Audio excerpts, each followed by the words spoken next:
الحمدللہ رب العالمین والصلاة والسلام علی سید الانبیاء والمرسلین سیدنا و مولانا و ملجانا و مأوانا سیدنا محمد وعلی آلہ و اصحابہ و عطرتہ اجمعین اما بعد فاعوذ باللہ من الشیطان الرجیم بسم اللہ الرحمن الرحیم قال اللہ تبارک و تعالی فی القرآن المجید والفرقان الحمید وَلَقَدْ يَسَّرْنَا الْقُرْآنَ لِلذِّكْرِ فَهَلْ مِن مُدَّكِرٍ صدق اللہ مولانا العظیم وبلغنا رسولہ النبی الکریم ونحن علی ذالک لمن الشاہدین والشاکرین والحمدللہ رب العالمین۔ ادب سے، شوق سے اور محبت سے بارگاہ رسالت مآب میں درود پاک پڑھیے۔ الصلاۃ والسلام علیک یا سیدی یا رسول اللہ، الصلاۃ والسلام علیک یا سیدی یا حبیب اللہ، الصلاۃ والسلام علیک یا رحمۃ للعالمین وعلی آلک واصحابک یا جد الحسن والحسین۔ بعد از حمد و صلاۃ، لائق صد عزت و تکریم، زینت مسند صدارت، جگر گوشہ حضور ضیاء الامت حضرت قبلہ پیر محمد امین الحسنات شاہ صاحب دامت برکاتہم القدسیہ، زیب سجادہ آستانہ عالیہ امیر السالکین بھیرہ شریف، حضرت قبلہ صاحبزادہ والا شان صاحبزادہ محمد نعیم الدین شاہ صاحب زیدہ مجدہ، اور جملہ برادران طریقت، برادران اسلام، یہ میلاد پاک کی رات ہے اور شب میلاد ہے جس میں سارے اہل ایمان خوشیاں مناتے ہیں اور اپنے پاک نبی صلی اللہ علیہ وسلم کا ذکر کرتے ہیں۔ ایک شاعر کہتا ہے، سمٹ رہے ہیں ستارے فلک کی باہوں میں، سمٹ رہے ہیں ستارے فلک کی باہوں میں، غبار نور ہے پھیلا ہوا فضاؤں میں، یہ کس رسول کی آمد ہے بزم ہستی میں، سحر ازل سے مؤدب کھڑی ہے راہوں میں۔ یہ حضور صلی اللہ علیہ وسلم کی آمد کی رات ہے اور حضور ایسے وقت میں تشریف لائے، مل کے کہہ دیں صلی اللہ علیہ وآلہ وسلم، جب رات کے اندھیرے چھٹ رہے تھے اور صبح کا اجالا خوشخبریاں لیے طلوع ہو رہا تھا۔ اسی لیے میرے غریب نواز حضور ضیاء الامت رحمۃ اللہ تعالیٰ علیہ نے، جن کے مزار پر انوار پہ ہم حاضر ہیں، آپ نے ضیاء النبی شریف کی پہلی جلد لکھی اور اس میں سرکار کی آمد سے پہلے کی ظلمتوں کا ذکر کیا، تو اس کا نام رکھا شب دیجور۔ اس کا عنوان یہ باندھا کہ اس میں اس کالی اور سیاہ رات کا ذکر کیا جائے گا جو میرے کریم آقا کی آمد سے پہلے دنیا پہ چھائی ہوئی تھی۔ اور جب دوسری جلد سے اپنے نبی کے ذکر کا آغاز کیا تو اس کا نام رکھا صبح نور۔ کیا نام رکھا؟ صبح نور، کہ سرکار کی آمد سے اندھیرے چھٹ گئے اور پوری دنیا میں اجالے ہی اجالے ہو گئے۔ تو یہ وہ رات ہے جو صبح نور لے کے آئی، اور ایسا صبح نور لے کے آئی کہ جو نور اب قیامت تک بھی ختم نہیں ہوگا، بلکہ حشر کے میدان میں بھی یہی نور ہوگا۔ پیر سید نصیر الدین نصیر تاجدار گولڑا کیا ارشاد فرماتے ہیں؟ آپ فرماتے ہیں کہ نور آنکھوں میں تو چہروں میں اجالے ہوں گے، مصطفیٰ والوں کے انداز نرالے ہوں گے۔ اور حشر کے میدان میں بھی سرکار دو عالم صلی اللہ علیہ وسلم کی غلامی سے ہی انسانوں کو نجات نصیب ہوگی۔ اپنی گفتگو کے آغاز میں، کیونکہ یہ شب میلاد ہے، تو میں چند اشعار حضرت سیدنا امام شرف الدین بوصیری کے القصیدۃ المحمدیہ سے پڑھ رہا ہوں۔ یہ وہ قصیدہ ہے جس کے ہر مصرعے کے شروع میں آپ نے اسم محمد سے شروع کیا ہے، ہر مصرع اسم محمد سے شروع ہوتا ہے۔ ارشاد فرماتے ہیں، محمد اشرف الاعراب والعجم، محمد خیر من یمشی علی قدم، کہ حضور صلی اللہ علیہ وسلم عرب و عجم میں سب سے زیادہ عزت والے ہیں، اور آپ قدموں پہ چلنے والی مخلوق میں سب سے زیادہ افضل ہیں۔ محمد باسط المعروف جامعہ، محمد صاحب الاحسان والکرم، آپ ساری نیکی کو جمع فرمانے والے ہیں، اور نیکی آپ کے وجود سے پھوٹتی ہے اور آپ احسان اور کرم فرمانے والے ہیں۔ محمد تاج رسول اللہ قاطبتاً، محمد صاحب الاقوال والکلم، حضور صلی اللہ علیہ وسلم سارے رسولوں کے سر کا تاج ہیں، سارے رسولوں کے سر کا تاج ہیں، اور آپ سچی بات فرمانے والے ہیں۔ اور کیا خوبصورت فرمایا، یہ آج کی رات کے لیے ہے، محمد ذکرہ روح لانفسنا، محمد شکرہ فرد علی اممی۔ حضور صلی اللہ علیہ وسلم وہ ہیں کہ جن کے ذکر سے روحوں کو سکون ملتا ہے، اور آپ وہ ہیں کہ جن کی آمد کا شکر کرنا ساری امتوں کے اوپر لازم کر دیا گیا ہے اور امت مسلمہ پہ فرض کر دیا گیا ہے۔ محمد زینت الدنیا و بہجتہا، محمد کاشف الغمات والظلم۔ حضور صلی اللہ علیہ وسلم اس دنیا کی زینت ہیں، رونق ہیں، سرور ہیں، اور آپ غموں کو دور کر کے خوشیاں عطا فرمانے والے ہیں۔ محمد ضاحک للضیف مکرمہ، محمد جارہ واللہ لا یدمی۔ فرمایا حضور صلی اللہ علیہ وسلم اپنے مہمان کی عزت فرمانے والے ہیں اور اس کی تکریم فرمانے والے ہیں، اور آپ صلی اللہ علیہ وسلم کے پڑوس میں آنے والا کبھی بھی بے آسرا واپس نہیں جاتا، بلکہ اس کی جھولی بھر دی جاتی۔ آپ آج حضور کی محفل میں آئیں، اور یہ وہ محفل ہے کہ جس محفل پاک میں ہم حضور پہ درود بھی پڑھیں گے، اور آج ہم سرکار کے منہ مبارک کی زیارت بھی کریں گے، اور سرکار دو عالم صلی اللہ علیہ وآلہ وسلم کے وجود مسعود سے نسبت رکھنے والے اس منہ مبارک کی جب آپ زیارت کریں تو یوں ہی سمجھیں کہ اپنے کریم آقا کی بارگاہ میں حاضر ہیں۔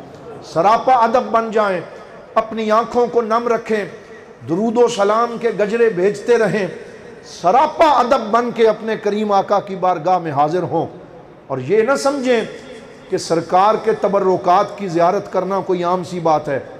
سرکار کے تبرکات کی زیارت کرنا یہ حضور کے صحابہ کا طریقہ ہے، اور اس کی تعظیم کرنے کا خود سرکار نے حکم ارشاد فرمایا۔ اور میں یہاں صرف ایک دو باتیں عرض کرنا چاہوں گا اس حوالے سے کہ اللہ تعالیٰ قرآن میں ارشاد فرماتا ہے، جب طالوت اور جالوت کی جنگ ہوئی اور ایک طرف حضرت داؤد علیہ السلام تھے، تو ان کو فتح کیوں نصیب ہوتی تھی؟ قرآن فرماتا ہے ان کے پاس ایک ایسا تابوت تھا، بقیتم مما ترک آل موسیٰ و آل ہارون تحملہ الملائکہ۔ اس تابوت کے اندر حضرت موسیٰ علیہ السلام کے تبرکات تھے، حضرت یعقوب علیہ السلام کے تبرکات تھے، اور جن اس تابوت کو اللہ کے فرشتے اٹھاتے تھے اور اس کی وجہ سے انہیں فتح نصیب ہوتی تھی۔ تو مجھے کہنے دیجئے کہ جن کے پاس حضرت موسیٰ کے تبرکات ہوں انہیں فتح نصیب ہوتی ہے، تو جس آستانہ عالیہ امیر السالکین پہ سرکار دو جہاں کا منہ مبارک ہو، اس کی فتوحات کا عالم کیا ہوگا؟ اللہ رب العزت نے یہ نعمت حضور غریب نواز کے صدقے ہمیں عطا فرمائی ہے، بھیرا شریف کو عطا فرمائی ہے۔ اس پہ جتنی خوشیاں ادا کی جائیں وہ کم ہیں، جتنا اللہ کی بارگاہ میں سجدہ شکر ادا کیا جائے وہ کم ہے۔ میں یہاں پھر یہ بھی عرض کروں گا کہ اگر حضرت یوسف کی قمیض ہو اور حضرت یعقوب کی بینائی چلی جائے اور قرآن کہے اذهبوا بقمیصی ھذا فالقوہ علی وجہ ابی یات بصیرا، کہ جاؤ میری قمیض لے جاؤ اور میرے باپ کے آنکھوں پہ ڈالنا، بصارت واپس آ جائے گی۔ اگر حضرت یوسف کی قمیض میں یہ شان ہے کہ قرآن اس کا تذکرہ کرتا ہے، تو قمیض تو جسم سے مس ہوتی ہے، اور منہ مبارک صرف مس نہیں ہوتا، وہ سرکار کے وجود کا حصہ ہے، وہ حضور کے وجود کا جزو ہے۔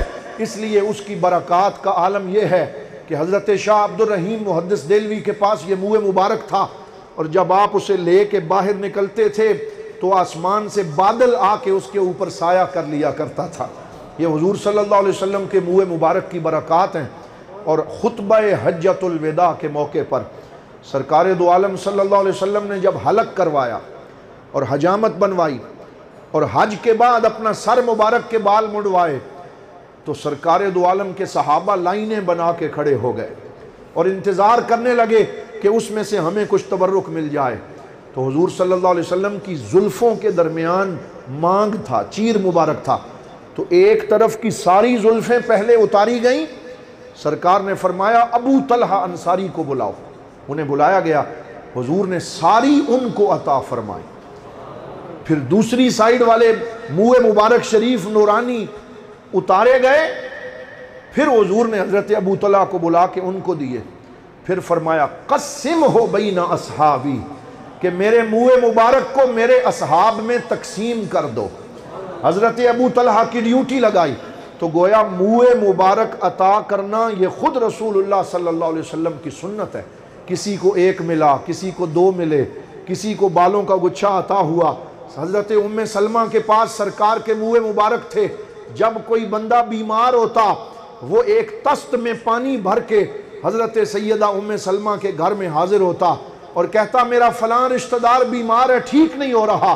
آپ سرکار کے منہ مبارک لے کے آتی، پانی میں ڈبو کے نکال لیتی، اور جس مریض کو پلایا جاتا اس کے سارے دکھ دور ہو جایا کرتے تھے اور اسے شفا نصیب ہو جاتی تھی۔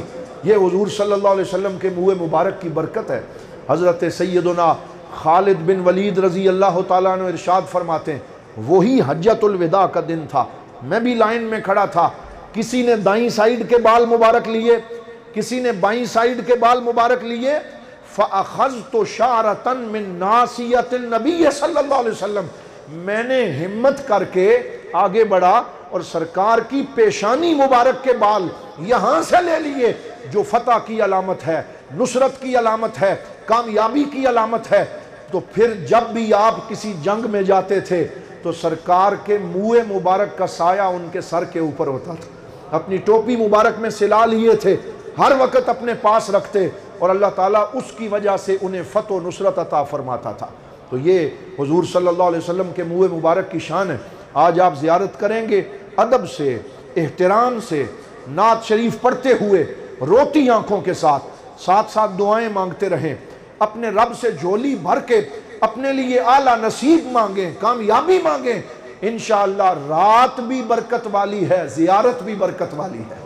اللہ تعالیٰ سب کی حاضری قبول فرمائے۔ اب آ جائیے، جو سورۃ الفرقان ہے اس کے حوالے سے چند باتیں عرض کرنی ہیں اختصار کے ساتھ۔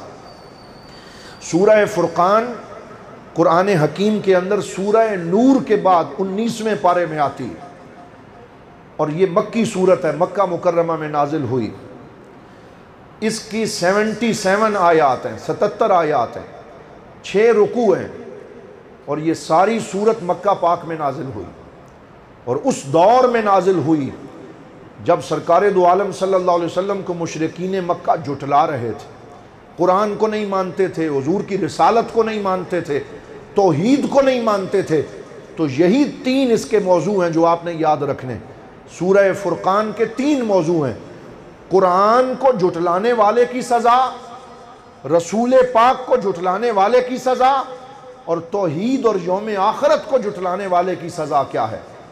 سزا بھی بیان فرمائی اور ماننے والوں کی جزا بھی بیان فرمائی، کہ جو مانتے ہیں انہیں کیا ملتا ہے، جو نہیں مانتے ان کو کیا سزا ملتی ہے، مکذبین کے اوپر اللہ رب العزت کی کیا پکڑ آتی ہے، اس کو بیان کیا گیا ہے۔ اور حضور صلی اللہ علیہ وسلم کو تسلی دی گئی، دلاسا دیا گیا۔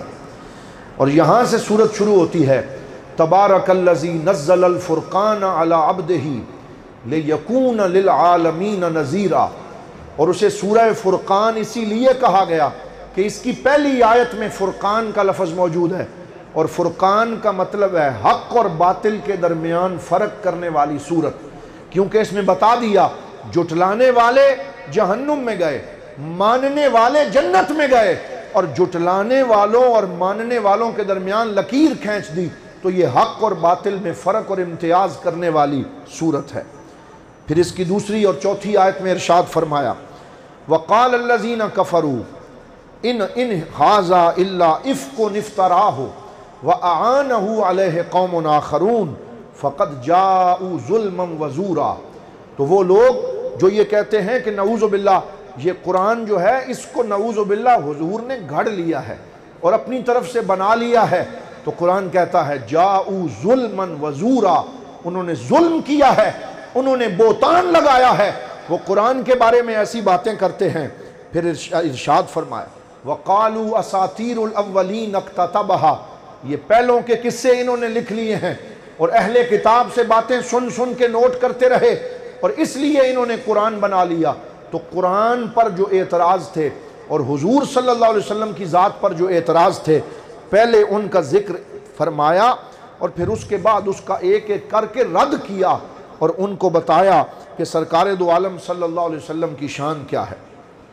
پھر اسی سورہ فرقان کے اندر وہ محوری آیت، مرکزی آیت آتی ہے جس میں اللہ رب العزت ارشاد فرماتا ہے آج تو تم جھٹلا رہے ہو کافروں کو اور تم حضور کو نہیں مان رہے اور سرکار کے پیغام سے دور جا رہے ہو اور سرکار دو عالم کے قدموں میں حاضری نہیں دے رہے اور قرآن کے بارے میں پھپتیاں کستے ہو اور طرح طرح کی باتیں کرتے ہو۔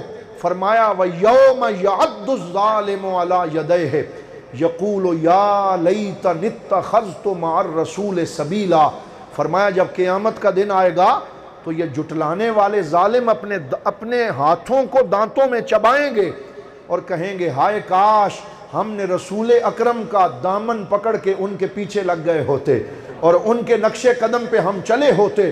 یا ویلتا لیتنی لم اتخذ فلانا خلیلا، ہائے کاش ہم نے فلاں بندے کو دوست نہ بنایا ہوتا، فلاں بندے سے یاری نہ لگائی ہوتی۔ لقد اضلنی عن الذکر بعد اذ جاءنی، ہمارے پاس قرآن آیا، اللہ کا رسول آیا، لیکن برے دوستوں نے ہمیں حضور کی مجلس میں جانے نہیں دیا۔ حضور ضیاء الامت نے یہاں پہ لکھا کہ یہ آیت عقبہ بن ابی معیط اور ابی بن خلف ان دونوں کے بارے میں نازل ہوئی۔ یہ ایک دوسرے کے اچھے دوست تھے۔ عقبہ بن ابی معیط نے ایک دن حضور کے گھر کے سامنے سے گزرتے ہوئے سرکار کی زبان سے قرآن کی تلاوت سنی۔ حضور صلی اللہ علیہ وسلم سورہ نجم کی تلاوت کر رہے تھے، وَالنَّجْمِ إِذَا هَوَىٰ مَا ضَلَّ صَاحِبُكُمْ وَمَا غَوَىٰ وَمَا يَنْطِقُ عَنِ الْهَوَىٰ إِنْ هُوَ إِلَّا وَحْيٌ يُوحَىٰ۔ یہ عقبہ بن ابی معیط باہر سے گزر رہا تھا، جب سرکار کی پیاری پیاری آواز میں قرآن کی تلاوت سنی رک گیا، وہیں پہ جامد ہو گیا، قرآن سنتا رہا اور پھر اس نے دل میں سوچا کہ میرا دوست مجھے قرآن ماننے سے روکتا تھا، یہ قرآن تو بڑی پیاری کتاب ہے، اس کو تو ماننا چاہیے۔ تو ارادہ کیا کہ کل صبح میں آؤں گا اور آ کے مسلمانوں کے نبی کا کلمہ پڑھوں گا اور اسلام میں داخل ہو جاؤں گا۔ رات کو سویا، صبح اٹھا اور دار ارکم کی طرف جانے لگا، لیکن بد نصیبی یہ ہوئی کہ آگے سے ابی ابن خلف آ رہا تھا، برا دوست آ رہا تھا، بری سنگت آ رہی تھی۔ اس نے کہا کیا کر رہے ہو؟ یا میری دوستی رکھو یا حضور کی غلامی رکھو، میں تمہارا لنگوٹیا یار ہوں، تو میری تمہاری دوستی ختم ہو جائے گی، رشتے ختم ہو جائیں گے، یا میری دوستی رکھو یا حضور پہ ایمان لاؤ۔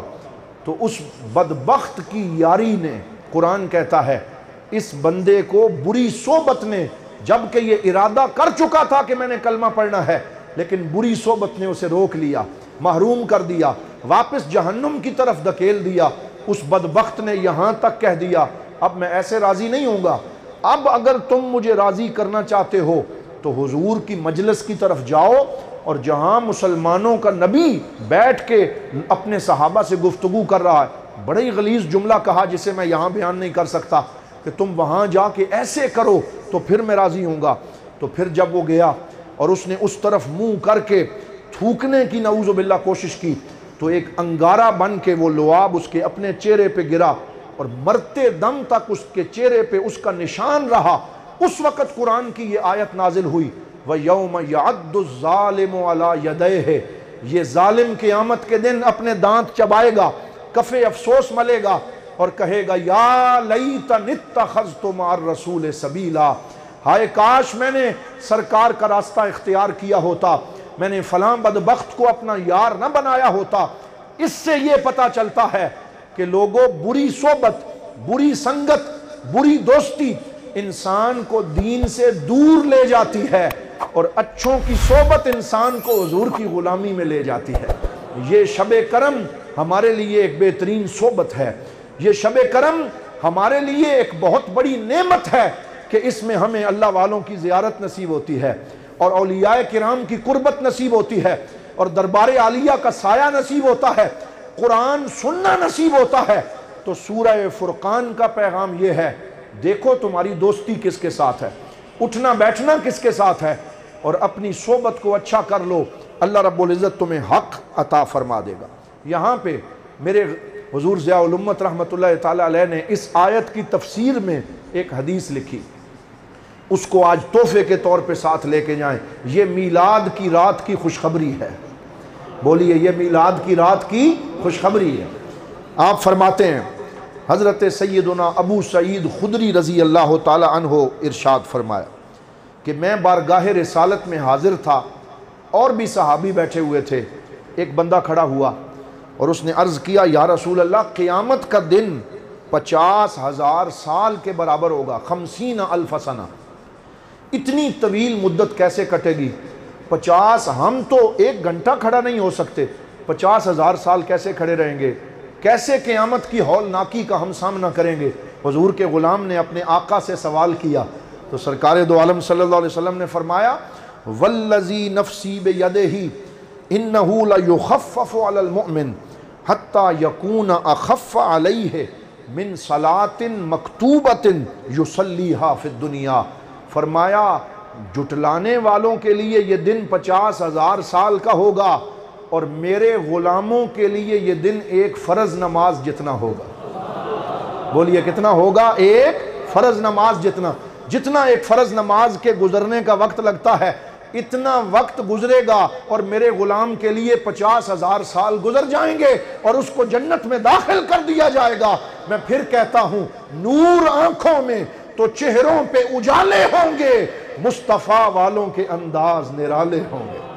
یہ خوشخبری عطا فرمائی، فرمایا کہ جو حضور کے غلام ہیں، جو سرکار کی سنت پہ عمل کرنے والے ہیں، جو حضور صلی اللہ علیہ وسلم کے نقش قدم پہ چلنے والے ہیں، جو سرکار کے عاشقوں کی زیارت کرنے والے ہیں، اللہ رب العزت ان کے اوپر یہ کرم فرمائے گا۔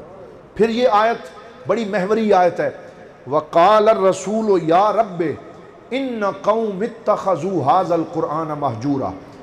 حضور صلی اللہ علیہ وسلم اپنے رب سے عرض کریں گے، یا رسول، اے میرے رب، اے میرے کریم رب، میری قوم نے اس قرآن کو چھوڑ دیا تھا۔ سرکار دو عالم اللہ کی بارگاہ میں عرض کریں گے کہ میری امت کے کچھ لوگوں نے اس قرآن کو چھوڑ دیا تھا، قرآن نہیں پڑھتے تھے، قرآن کی تلاوت نہیں کرتے تھے، قرآن سے محبت نہیں کرتے تھے، قرآن کا درس و تدریس نہیں کرتے تھے۔ حضور ضیاء الامت رحمۃ اللہ تعالیٰ علیہ نے یہاں پہ یہ جملہ لکھا، آپ نے فرمایا ہمیں اپنا اپنا جائزہ لینا چاہیے کہ جب سرکار اللہ کی بارگاہ میں یہ عرض کریں گے کہ میری قوم نے قرآن کو چھوڑ دیا تھا، تو کہیں ہم اس زمرے میں نہ آ جائیں جو قرآن کو چھوڑنے والے ہیں۔ قرآن پڑھا کرو تاکہ جب یہ بات ہو اس وقت تم سرخرو ہو سکو کہ ہم تو صبح و شام قرآن پڑھنے والوں میں شامل تھے۔ اسی لیے حضور غریب نواز نے شب کرم میں ہمارے لیے یہ مضامین قرآن کا سلسلہ رکھا تاکہ ہم قرآن سے جڑے رہیں اور قرآن کے پیغام کو سنتے رہیں۔ پھر ایک اور آیت یہاں پہ میں عرض کرنا چاہوں گا، فرمایا تدریج کی حکمت بیان فرمائی۔ آیت نمبر 32 میں ارشاد فرمایا، وَقَالَ الَّذِينَ كَفَرُوا لَوْلَا نُزِّلَ عَلَيْهِ الْقُرْآنُ جُمْلَةً وَاحِدَةً۔ میں نے شروع میں عرض کیا کہ سورہ فرقان میں قرآن پر ہونے والے اور حضور پر ہونے والے اعتراضات کا ذکر کیا، تو یہ اعتراض بھی تھا، وہ کہتے تھے لولا نزل علیہ القرآن جملۃ واحدہ، کہ حضور اگر سچے نبی ہیں تو ان پہ قرآن ایک ہی دفعہ نازل کیوں نہیں ہو جاتا؟ یہ ہر روز صبح اٹھتے ہیں کہتے ہیں آج یہ آیت نازل ہوئی، کبھی کہتے ہیں آج یہ آیت نازل ہوئی، تو سارا قرآن انہیں ایک ہی دفعہ کیوں نہیں مل گیا اگر یہ سچے نبی تھے؟ یہ تھوڑا تھوڑا کر کے کیوں بیان کرتے ہیں؟ اللہ تعالیٰ ارشاد فرماتا ہے کَذَالِكَ لِنُثَبِّتَ بِهِ فُؤَادَكَ وَرَتَّلْنَاهُ تَرْتِیلًا۔ فرمایا ہم چاہتے تو قرآن سارا ایک ہی دفعہ عطا فرما دیتے، لیکن ہم نے تھوڑا تھوڑا کر کے اس لیے عطا فرمایا کہ جیسے جیسے حضور سناتے جائیں غلاموں کے سینوں میں اترتا چلا جائے، ثابت قدمی ہوتی چلی جائے اور قرآن کا پیغام دلوں میں جم جائے۔ تو اس سے پتہ چلا کہ جو تدریج ہے، حضور ضیاء الامت رحمۃ اللہ تعالیٰ علیہ فرماتے تھے کہ جو نظام تعلیم میں نے اپنے ماننے والوں اور اپنے مریدین، متوسلین اور شاگردوں کے لیے تیار کیا ہے، یہ ایسے ہے کہ طالب علم ہر روز اپنے استاد کے پاس آئے اور تھوڑا تھوڑا نالج گین کرے، قطرہ قطرہ کر کے سمندر بنائے، ہر روز تھوڑا تھوڑا سبق پڑھتا رہے۔ اس میں یہ نہیں ہے کہ میں نے جناب ایک رات گزاری اور میں عالم دین بن گیا، اس میں تدریج ہے۔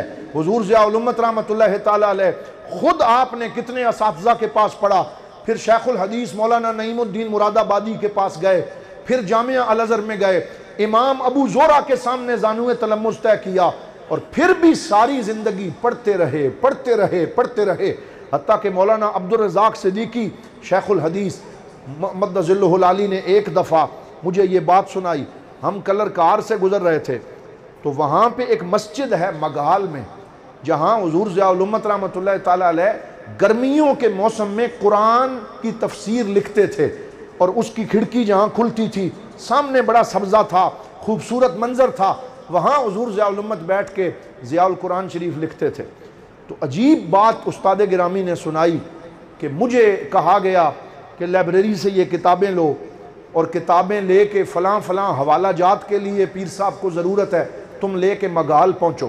تو میں گیا مگال کی مسجد میں داخل ہوا، اور داخل ہو کے میں نے یہ منظر دیکھا کہ میں نے کہا کہ آپ کسی کتاب کا مطالعہ کر رہے ہیں، میں درمیان میں انٹرپٹ نہیں کرتا، جب مطالعہ مکمل ہوگا پھر میں سلام کروں گا۔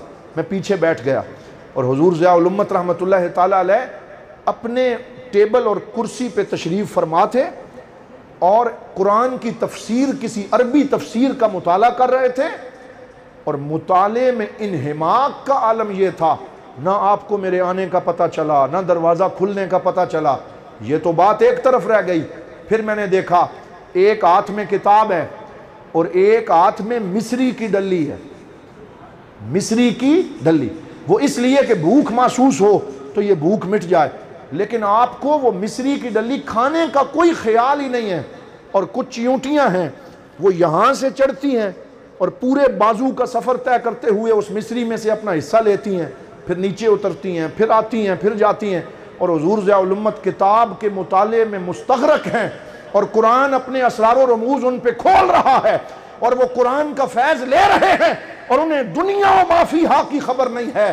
جو لوگ اس طرح علم سے محبت کرتے ہیں اور قرآن کے فیض کو اپنے سینے سے لگاتے ہیں، انہیں دنیا مفسر قرآن ضیاء الامت پیر محمد کرم شاہ الازہری کے نام سے یاد کرتی ہے۔ اس طریقے سے آپ نے قرآن کے فیضان کو آگے پہنچایا۔ تو یہ تدریج بڑی اہم ہے کہ قرآن ایک دفعہ نصیب نہیں ہوتا، تھوڑا تھوڑا کر کے پڑھتے رہو، سیکھتے رہو، اور قرآن کے اس پیغام کے ساتھ جڑے رہو۔ پھر تکذیب کا سبب بیان کیا، یہ چند آخری باتیں۔ تکذیب کا سبب کہ یہ لوگ جو جھٹلاتے ہیں، کیوں جھٹلاتے ہیں؟ یہ آج بھی بہت سارے لوگ سوشل میڈیا پہ اور ہماری ٹی وی کی سکرینوں پہ لبرلزم کے نمائندہ بنے ہوئے ہیں، ہومو سیکشولیٹی کی وکالت کرتے ہیں، ہم جنس پرستی کا ڈھول بجاتے ہیں، اور پتہ نہیں کون کون سی باتیں کرتے ہیں، تکذیب کرتے ہیں قرآن کی واضح آیات کی۔ تو قرآن کہتا ہے اس کا سبب کیا ہے، انہیں کیا پڑی ہے تکذیب کرنے کی اور جھٹلانے کی؟ فرمایا ارأیت من اتخذ الہہ ہواہ افانت تکون علیہ وکیلا۔ فرمایا اے میرے حبیب مکرم صلی اللہ علیہ وسلم، یہ جتنے لوگ آپ کو جھٹلاتے ہیں انہیں آپ سے کوئی ذاتی دشمنی نہیں ہے، مسئلہ یہ ہے کہ یہ اللہ اور اس کے رسول کی نہیں مانتے، یہ اپنی خواہشات نفس کے پجاری ہیں، یہ اپنی خواہشات نفس کے پجاری ہیں کہ ہمارے آرام میں، ہماری خواہشات نفس میں کوئی خلل پیدا نہ ہو۔ تو جب بندہ شریعت کو چھوڑ کر اپنی طبیعت کی طرف آتا ہے، وہاں سے خرابیاں جنم لیتی ہیں۔ اسی وجہ سے رسول اکرم سارے مل کے کہہ دیں صلی اللہ علیہ وآلہ وسلم نے ارشاد فرمایا لا یؤمن احدکم حتی تکون ہواہ تبعا لما جئت بہ، تم میں سے کوئی اس وقت تک مومن نہیں ہو سکتا جب تک کہ اس کی طبیعت میری شریعت کے تابع نہ ہو جائے، طبیعت نیچے رہ جائے، شریعت اس پہ غالب آ جائے۔ اس کا حکم بھی اس کے اندر دیا گیا ہے۔ پھر یہاں پہ 3 آیتیں ایسی ذکر کی گئیں جس میں سرکار کی آمد کا تذکرہ بڑے خوبصورت انداز میں کیا۔ فرمایا هو الذی ارسل الریاح بشرا بین یدی رحمتہ، فرمایا اللہ وہ ہے جو بارش بھیجنے سے پہلے ٹھنڈی ہوائیں بھیجتا ہے، ڈائریکٹ بارش نہیں بھیجتا، پہلے ٹھنڈی ہوائیں بھیجتا ہے، اور وہ ٹھنڈی ہوائیں دلیل ہوتی ہیں کہ ہمارے بعد ابر کرم آ رہا ہے۔ یہاں مفسرین نے یہ لکھا، اس آیت کے دو مطلب ہیں، ایک ظاہری مطلب ہے اور وہ یہ اللہ کی نعمت ہے کہ اللہ پہلے ٹھنڈی ہوائیں عطا فرماتا ہے پھر ابر کرم عطا فرماتا ہے، اور دوسرا مطلب یہ ہے کہ اللہ نے اپنے نبی کو ابر کرم بنا کے بھیجنا تھا تو ڈائریکٹ نہیں بھیجا، پہلے دیگر انبیاء کی شکل میں ٹھنڈی ہوائیں روانہ فرمائیں۔ وہ نبی آ کے خوشخبری دیتے رہے، حضرت عیسیٰ بھی کہتے رہے مبشرم برسول یاتی من بعد اسمہ احمد، میں ایک ایسے نبی کی خوشخبری سنانے آیا ہوں جو میرے بعد آئیں گے، ان کا نام احمد ہوگا۔ یہ سرکار کی شان ہے کہ اللہ نے سرکار کی آمد سے پہلے ٹھنڈی ہوائیں بھیجی، انبیاء بھیجے جنہوں نے زمین کو تیار کیا اور سرکار کی آمد کے لیے ماحول کو سازگار بنایا، پھر اللہ نے اپنے شان والا رسول ہمیں عطا فرمایا اور ہمارے اوپر اتنی بڑی کرم نوازی کہ ہمیں پہلے نبیوں کا امتی نہیں بنایا، سید الانبیاء کا امتی بنایا ہے۔ یہاں حضرت خواجہ غلام فخر الدین سیالوی رحمۃ اللہ تعالیٰ علیہ کا یہ شعر میں عرض کرنا چاہوں گا، یہ آپ کے لوح مزار پہ لکھا ہوا ہے۔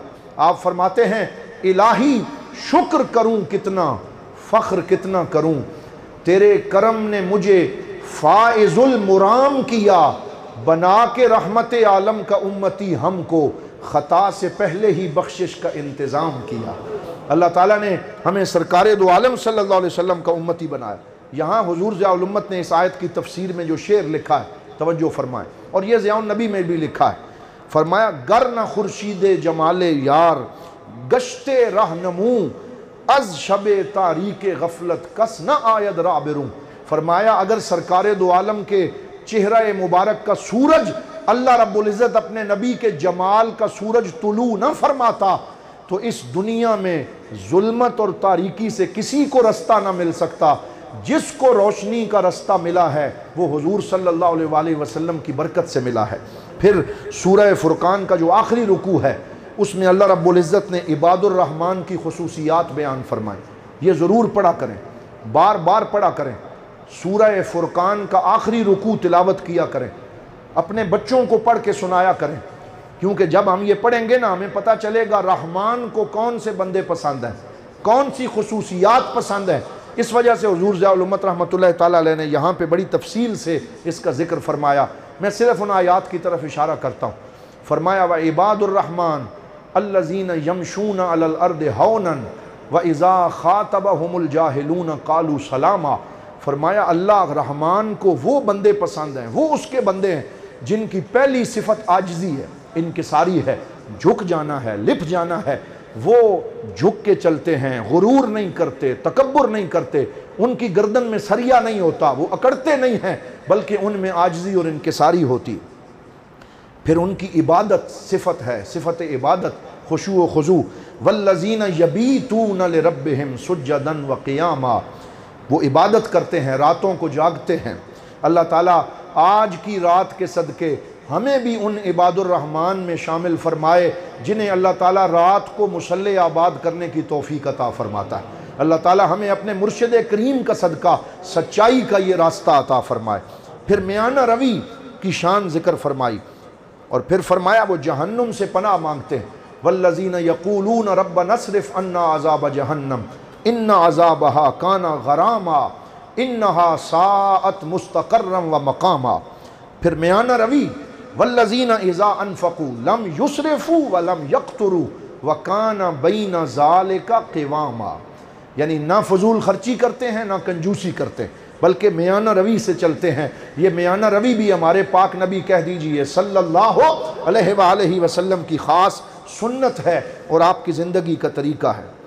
پھر اعتدال ہے، پھر توحید کے ساتھ ان کا لگاؤ ہے، والذین لا یدعون مع اللہ الہا آخر۔ پھر یہ ذکر فرمایا کہ وہ فلاں فلاں گناہ نہیں کرتے، کون سے؟ والذین لا یدعون مع اللہ الہا آخر ولا یقتلون النفس التی حرم اللہ الا بالحق، قتل نہیں کرتے۔ آج ہمارے معاشرے میں قتل اور خون ریزی عام ہوتی چلی جا رہی۔ پہلے لوگ کہتے تھے کہ اگر آج آندھی چلی ہے آسمان سرخ ہو گیا لگتا ہے کوئی بندہ قتل ہوا ہوگا، اور آج روز آسمان سرخ ہوتے ہیں، روز آندھیاں چلتی ہیں۔ ہمارے بھیرا اور اس کے مضافات کے علاقوں میں گزشتہ مہینوں میں قتل کی اتنی وارداتیں ہو چکی ہیں کہ جن کو شمار نہیں کیا جا سکتا۔ یہ خان محمد والا، یہ ہاتھی وینڈ، یہ بھلوال، یعنی ہر دوسرے دن اطلاع ملتی ہے، تیر بندے قتل ہو گئے، 4 قتل ہو گئے، فائر لگ گیا۔ نوجوان ان کے اندر برداشت نہیں رہی، تحمل نہیں رہا، اور یہ اتنا بڑا ظلم ہے جس کے بارے میں اللہ رب العزت نے ارشاد فرمایا کہ جو لوگ قتل کرتے ہیں یضاعف لہ العذاب ضعفین ویخلد فیہ مہانا، ان کو دگنا عذاب دیا جائے گا اور وہ بہت زیادہ جو ہیں وہ ذلت و رسوائی کا شکار کیے جائیں گے۔ تو اس چیز کے اوپر قابو پانا اور اس معاشرے کے اندر اس جریمے کے اوپر قابو پانے کے لیے علماء کو کردار ادا کرنا ہوگا، حکومت کو کردار ادا کرنا ہوگا، اور لا اینڈ آرڈر کے اداروں کو حرکت میں آنا ہوگا تاکہ امن و امان میسر آ سکے۔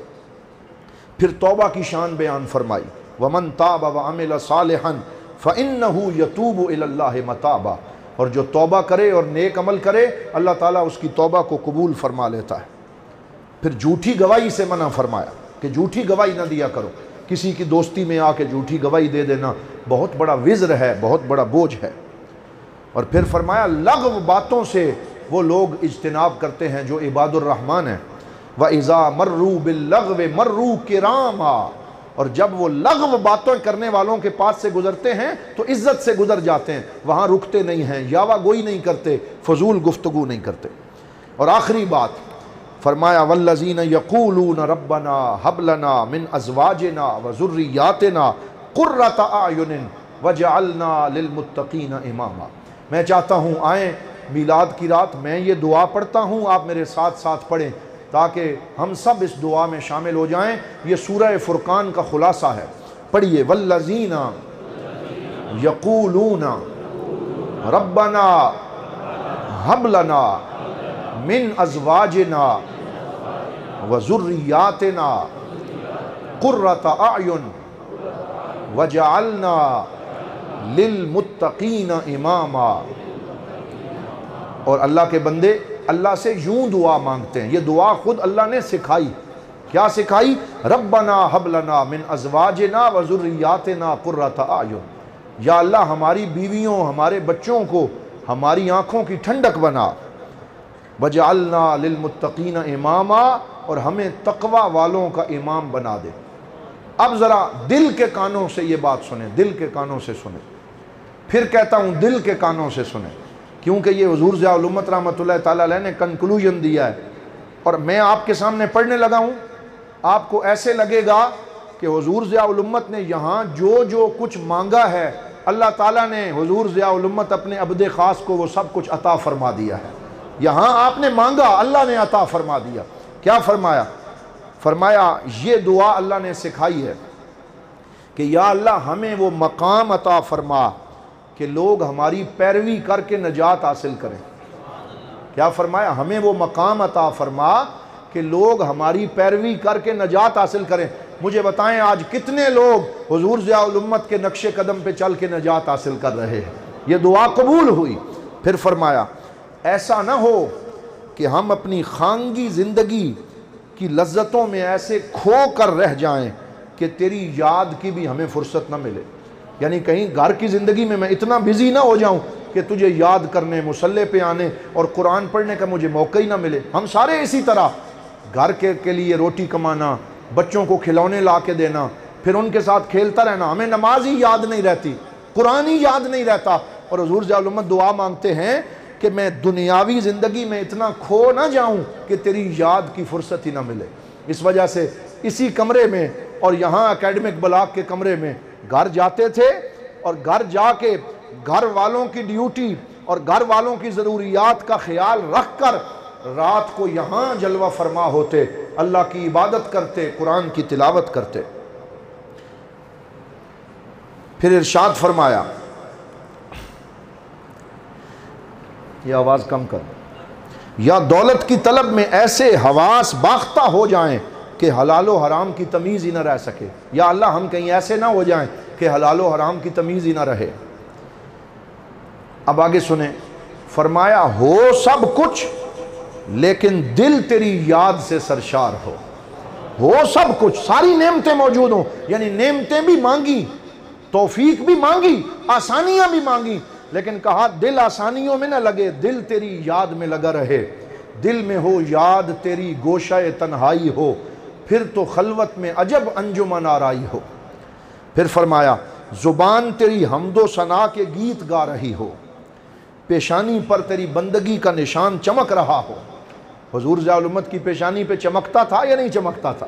چہرہ روشن تھا، چمکتا تھا، اور ہمارے حضور غریب نواز کو اللہ نے وہی تابانیاں عطا فرمائی ہیں، وہی نور عطا فرمایا ہے، اور پیشانی روشن ہو، ہماری باتیں سن کر لوگوں کے دل درد محبت سے سرشار ہو جائیں، ہمارے پاس بیٹھ کر بے چین روحوں کو قرار آ جائے، ہمارے پاس بیٹھ کر بے چین روحوں کو قرار آ جائے۔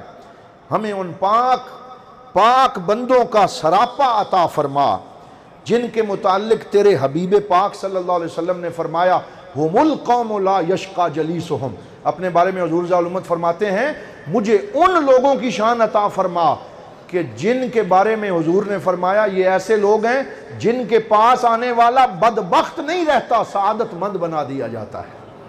تو یہ ساری دعائیں قبول ہوئیں، اور حضور ضیاء الامت کو وہ مقام قرب، مقام قبولیت اور اللہ رب العزت کا وہ برگزیدگی نصیب ہوئی۔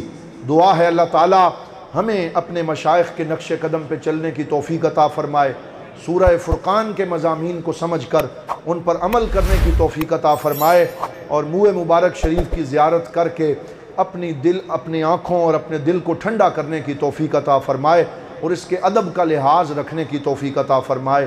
وآخر دعوانا ان الحمد للہ رب العالمین۔